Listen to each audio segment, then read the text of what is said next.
महाराज की जय। श्री सद्गुरु महाराज की जय। श्री सद्गुरु महाराज की जय। सप्तम सोपान उत्तरकांड रामचरितमानस सारसटिक। जीवन मुक्त ब्रह्मा पर चरित सुनहि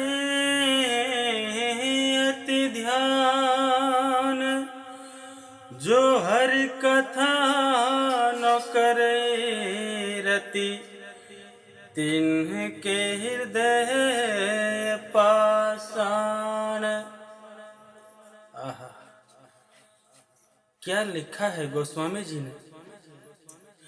कह रहे हैं कि ब्रह्मा पद के आगे तक पहुँचे हुए जीते जी मोक्ष प्राप्त किए हुए महापुरुष संत भी समाधि छोड़ चरित्रों सत्संग के वचनों को सुनते हैं। जो हरि कथा में प्रेम नहीं करते उसका हृदय पाषाण होते हैं। उसका हृदय मानो पत्थर का होता है।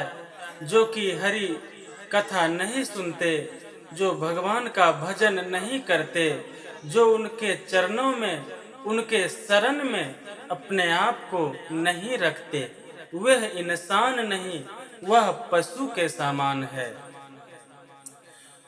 बड़े भाग मानुष तन पावा, सुर दुर्लभ सब ग्रंथ ही गावा।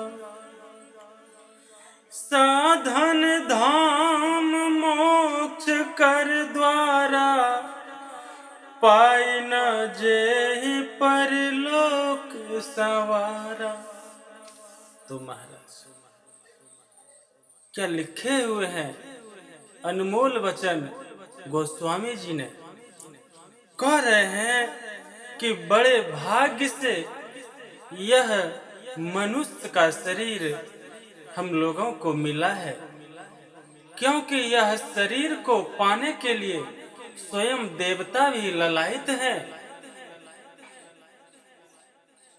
क्योंकि यह शरीर को पा करके मोक्ष का द्वार यानी आवागमन से छुटकारा मिल सकता है, और केवल इस शरीर को पा करके ही आवागमन से छुटकारा मिल सकता है।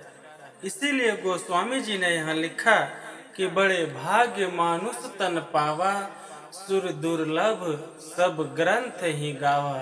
साधन धाम मोक्ष करि द्वारा, पाई न जेहि परलोक संवारा।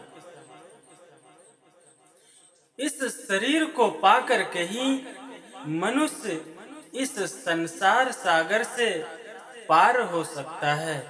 क्योंकि यह शरीर जो है यह नौका के समान है। यह शरीर जो है एक नाव है, एक नाव की भांति है, और यह संसार जो है एक सागर है। ऐसा अथाह सागर जिसका कि कोई था नहीं है। था मैं इसलिए बोला हूँ कि संसार इतना बड़ा है, इतना विशाल है कि यह शरीर लेकर के जो जीवात्मा इस संसार में आया है वह यहीं उलझ करके रह गया है, इससे पार नहीं जा पाया। इसलिए इस संसार रूपी अथाह सागर को पार करने के लिए यह नौका के समान यह शरीर है, और इस शरीर के मल्लाह संत सतगुरु हैं।